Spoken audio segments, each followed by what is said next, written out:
In 1901, America's presidency took a turn to tragedy. On September 6, 1901, President McKinley was shot, setting the stage for a new presidency, one of Theodore Roosevelt. His connection to Buffalo is really very accidental. He had been summoned to Buffalo following President McKinley's shooting on September 6th of 1901 and arrived the following day on the 7th. He stayed for a few days, but left town again when McKinley seemed to be recovering, and his connection to Buffalo probably would have ended there if McKinley had survived his wounds. But when McKinley's health failed, he was summoned back to Buffalo, took his oath of office here as the 26th President of the United States on September 14th of 1901, and therefore was inextricably linked to the city. Very few presidents have been sworn into office outside of Washington, D.C., and we were lucky enough to be able to visit one of these rare sites. Well, the house that we're standing in was the home of a friend of his, a Buffalo attorney named Ansley Wilcox, who had known Roosevelt since the early 1880s.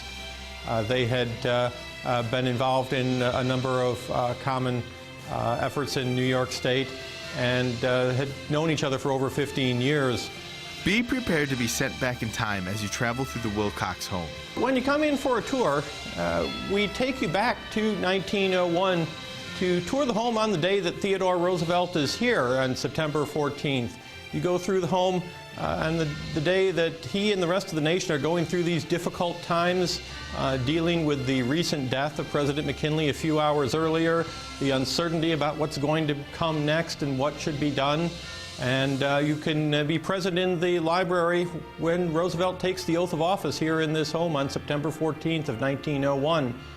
And after the tour, you can explore Roosevelt's presidency and the impact it had on the nation, including Buffalo. And impact the nation he surely did. Certainly one of the causes he is best known for is his conservation efforts.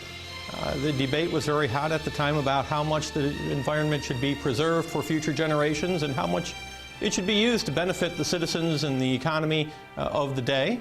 He also certainly is very well known for his efforts to increase the authority of government to regulate big business, to protect ordinary citizens.